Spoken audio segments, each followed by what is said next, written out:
Hi! Welcome back to our channel, Rosana Ilyas. O, diba?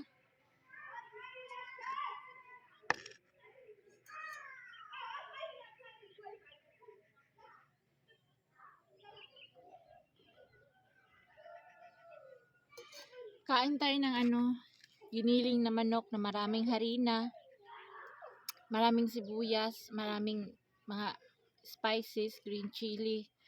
Iba dito guys, pag magpagiling ka, isama mo na pagiling yung mga ricados like green chili, onion, yung mga ganun. Isama na pagiling para sa bahay, mag-ano ka na lang, timpla-timpla.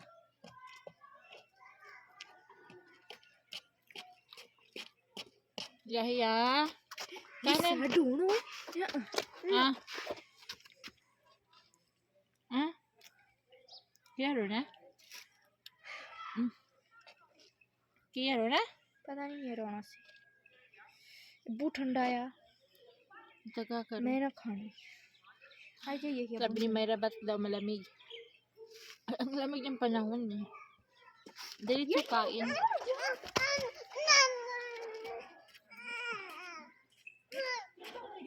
Watch up, car! Partira ng kape na medyo mainit din. Mainit to kasi dinala ko sa taas. Ay, naku. Parang nag-foggy-foggy na. Makit nga ako para mag-video-video.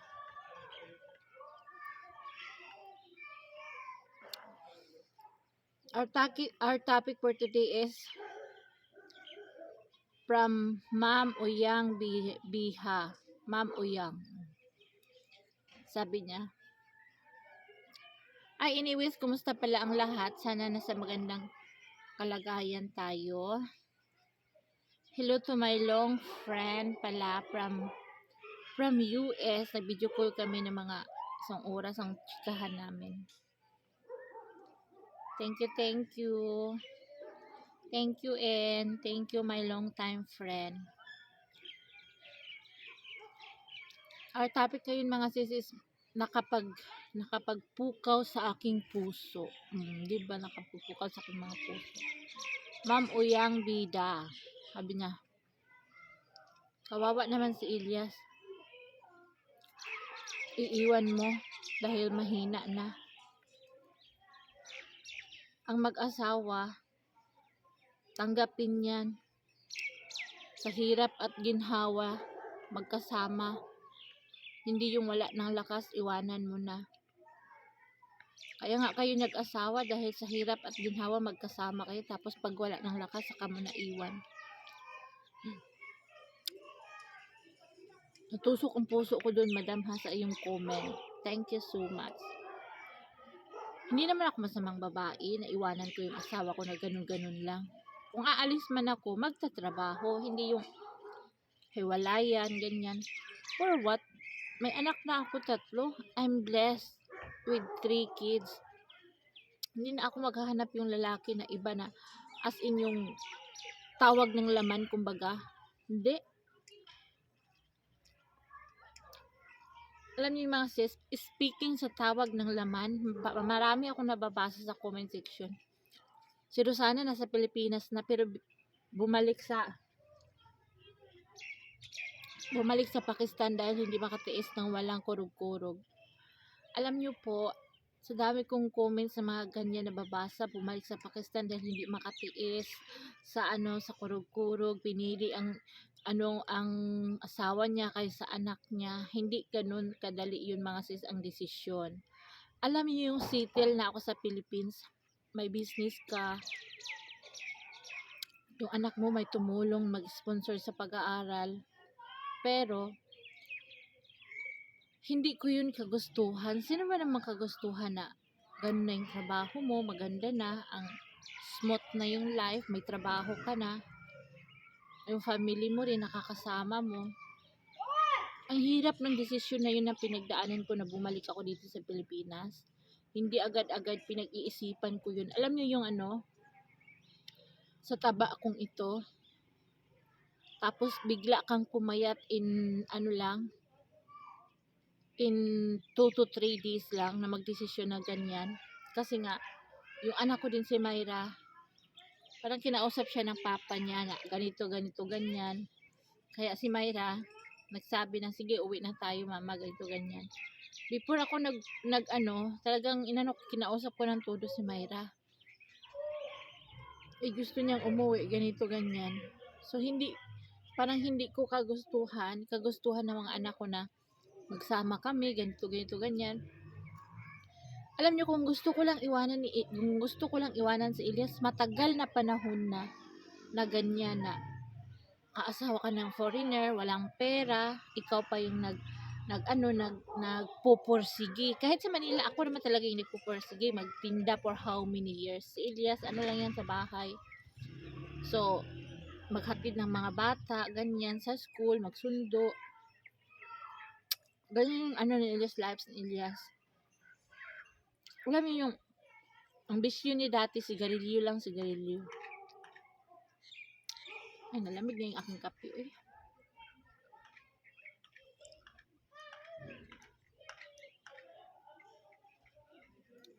Yung aking baso, okay, tibag-tibag na.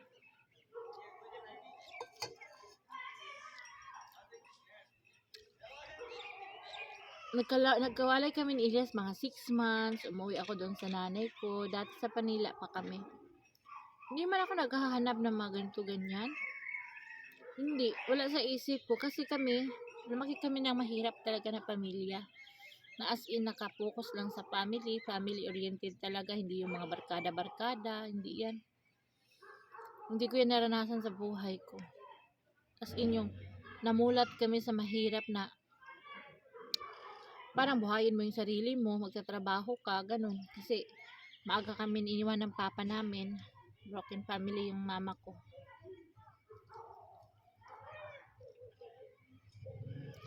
Sabi ni Ma'am Uyang na nakapag-touch sa akin, kung saan na mahina na yung asawa mo, iwanan mo na. Hindi ganun. Kaya nga ako nagtitiis dito sa bukid kahit nahihirapan ako sa ganitong sitwasyon eh. Kasi nandyan ako para sa kanya. Kung matagal ko na siyang iniwan, nung nagtrabaho ako sa city, hindi ko na binalikan. Siguro nag-asawa na ako ng iba. Maraming tao doon sa city. Ang dami. May mga mababait din. So, ayun, sinabi ng sister niya, mag-stop ka ng work. Alagaan mo yung kapatid namin, ganito, ganyan. Kasi nga, si Elias is kahit mag-CR lang, pagbalik niyan, hingal na yun siya. Dahil sa puso niya. Hingal na hingal, speaking of hingal na hingal. Alam niyo sa nagsasabi na kurog-kurog, bumalik ka dahil sa kurog-kurog, ang landi mo sana. Dami ko nababasang ganyan, pinili mo yung asawa mo kasi mga anak ng kinabukasan ng mga anak mo. Hindi sa ganun mga sis ha. Hindi sa ganun. Sa mga ganyang bagay, wala na yun sa utak ko. Ang nasa utak ko, pagkain. Kasi wala kami trabaho dito. Paano kami makasurvive everyday? Yun ang nasa utak ko. Hindi yung sinasabi niya, ay, hindi mabuhay ng walang sex, walang kurug-kurog. Hindi ganun. Alam nyo, ang kurug-kurog ni Elias sa isang buwan, minsan lang mangyayari sa amin. Kasi si Elias, yung katawan niya, para bang lupay-pay na, parang mahina nang tumayo si Junjun. Alam nyo na yun ha, ngayon ha, sasabihin ko na sa inyo, kaya wala na ako makikita sa comments na ang landi mo sana, pinili mo yung asawa mo, ganito, hindi ka mabuhay na walang kurug-kurug.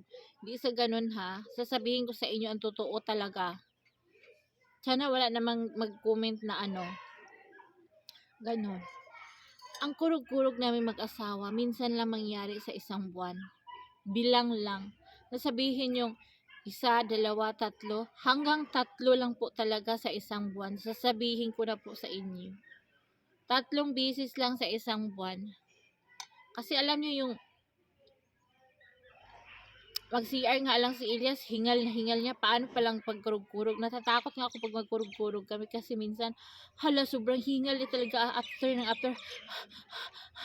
Ganun, parang lang siyang aso na parang galing sa takbuhan na aso na hinahabol ka ng kapwa aso. Ganun ha.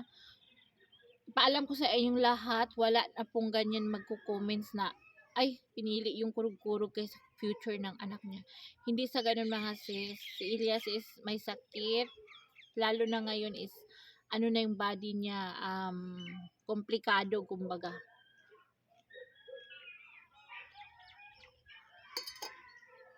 Pero nakakatikim pa rin mga thrice a month. Thrice a month ba tawag nun? Yung 3 times. Shout out sa ating mga OFW. O diba ilang taon sila walang kurog-kurog. Pero kaya para sa pamilya. Kurog-kurog, nandyan lang yan anytime. Ang importante yung mga anak. Sabi naman ng iba, para ma-atching ako. Excuse me. Ang sabi ng iba, bahalag saging basta labing. Parang yun ang namin, ang buhay namin, mahirap pero nagsama-sama. Oo, mahirap pero nagsama-sama. Mahirap pero pinilit na kinakaya. Never surrender. Ang dasal ko lang sa Panginoon is, sa itaas is dugtungan pa sana yung buhay namin mag-asawa para makita namin ang buhay ng aming mga anak before after sila kinakasal, kung anong buhay meron sila. So yun lang. Yan lang ang wish ko. Pangalawa, sana may makain kami. Kasi nga 'di ba? Yung ko talaga is nag-aaral yung mga bata, tas ang pagkain. Tapos ayun. Speaking naman sa tulong ng kapatid ni Elias, magbibigay lang yan sila ng 20 a month. Ganyan. 20,000 a month. So saan aabot yun, 'di ba? Kaya nakikita niyo yung grocery ko na pag minsan may magbigay 20,000, yun yung grocery namin. Happy na ako kasi yung 20 na napunta namin sa ibang budget na araw-araw, yung mga gastusin. Mahirap mag-budget sa sobra, kaya yung buhok ko puti na lahat.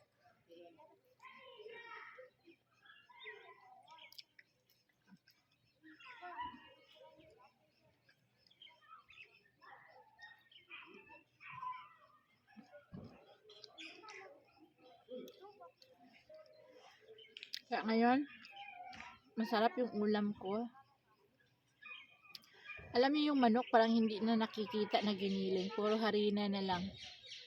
Mga sibuyas, mga Kasi tinadtad ko ng harina ito, marami para dumami talaga, matagal maubos. Ito, naka 1 week na kami kain ng ganito, ulam sa kanin, ulam sa prata, ulam sa chapati.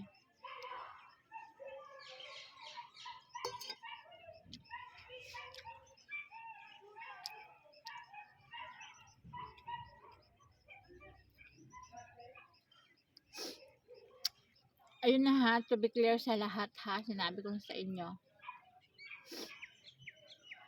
Hindi mabuhay na walang kulog-kulog, sinagot ko na yan.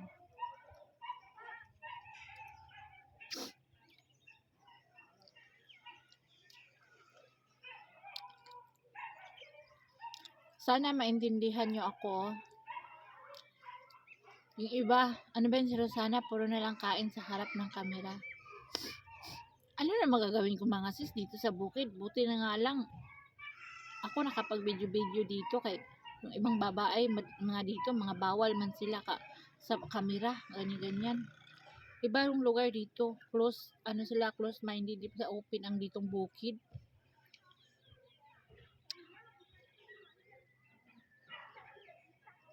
Kaya pasensyahan nyo na ako. Ang vlog ko talaga is family, mukbang, yung kain, mga ganyan. Wala na ibang ginagawa sa video kundi kumakain. Kailangan naman papuntahin niyo ako doon sa malayo na gastos man yun. Kailangan naman ng pera. Alam mo, gusto ko mag-travel, gusto ko magpahinga. Kahit nga 1 linggo lang. Malabong nangyari hanggang kamatayan itong paghihirap siguro.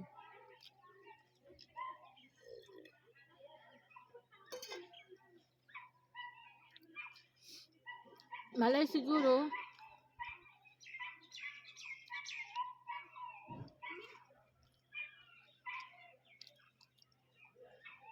mangyari na matapos na yung mga anak ko, may kanya-kanya silang pamilya. Mag-for good ako doon sa amin sa bukid sa Mindanao, magtanim na ng kamote, tanim ng saging para may sariling kainin.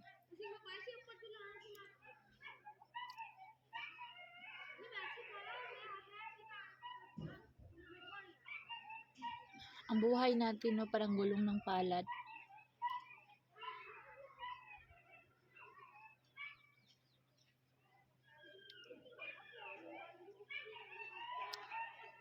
Bukas, makalawa, makatlo, hindi mo alam ang pangyayari, ang mga sorpresa sa iyo ni God.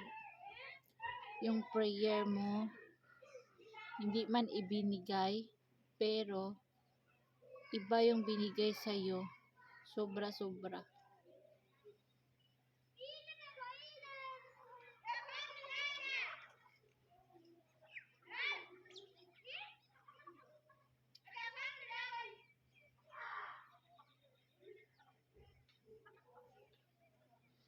Grabe mga sis, layo ko sa pamilya ko, dito ako sa Pakistan. Pero salamat sa teknolohiya kasi pwede mo makausap through video call, mga ganyan. Tiis lang, laban lang sa buhay. Mga OFW, laban lang kayo sa buhay mga sis. Kaya yan, pero wag na wag kalimutan ang pamilya, wag mga liwa ha. Wag magpadala sa mga temptasyon na ang salarin ay FB, mga WhatsApp. Wag niyo yung talikuran ng inyong mga pamilya, wag niyo ipagpalit sa iba yung pamilya niyo na ilang taon niyo binuo, tapos 1 linggo niyo lang sisirain kasi nakakilala kayo ng ibang tao. Hindi naman kayo dadamayan niya ng habang buhay. Ano lang yan, panandali, ang aliw lang yung ano.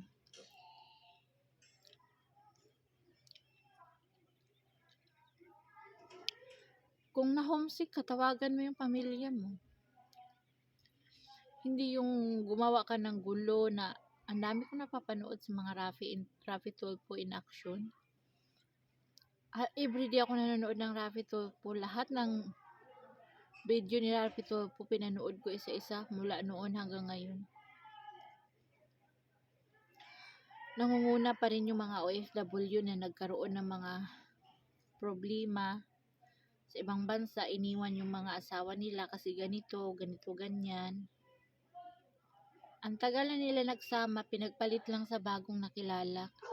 Ayoko na sa asawa ko kasi ganito yun dati sinasaktan ako, may bisyo yan, ganito, ganyan.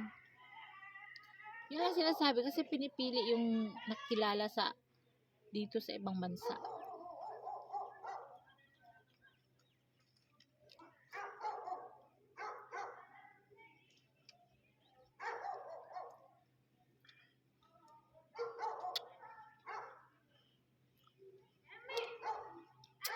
Hindi ko nga pinagpalit yung asawa ko na mas maraming mga ano dito, kapalit-palit, di ba?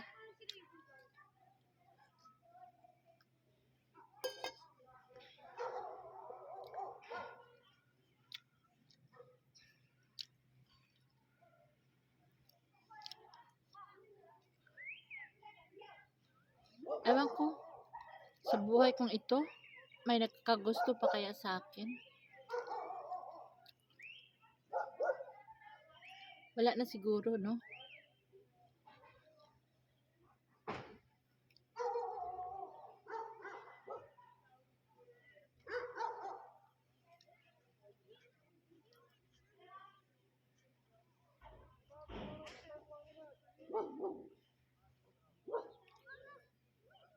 Hi mga sis, life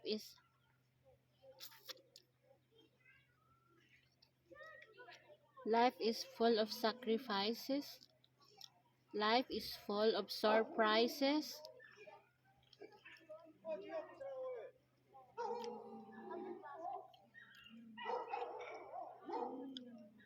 And life is full of hardship. O, diba? Hardship. Shout out kay Sir Edwin Francesco and Ma'am Edsel Francesco. Pag maliit ako ng video, wala akong video. Ay ate, bakit wala kang video? Hindi kami makakatulog nang hindi ka namin mapakinggan. Thank you so much. Salamat, Sir Edwin and Ma'am Edsel Francisco of Saudi Riyadh ata sila. Thank you so much.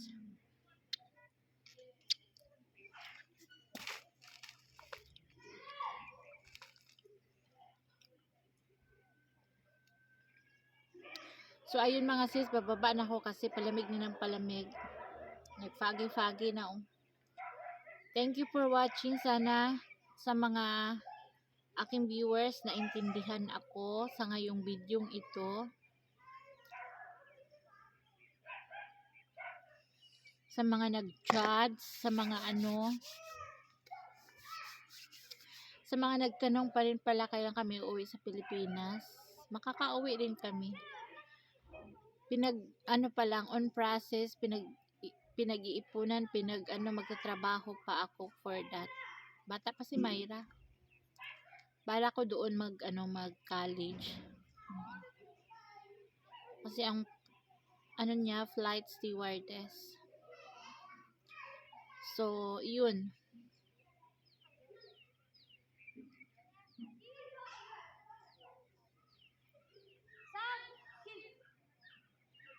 In God's perfect time. So, kapag yung plano mo ngayon, yun. Waiting ako sa ni God, sa sign ni God. Thank you so much sa mga sis. Salamat. God bless. Shout out sa aming orange. Walang makain. Nilalaro lang ng mga bata. God bless everyone. Thank you for watching.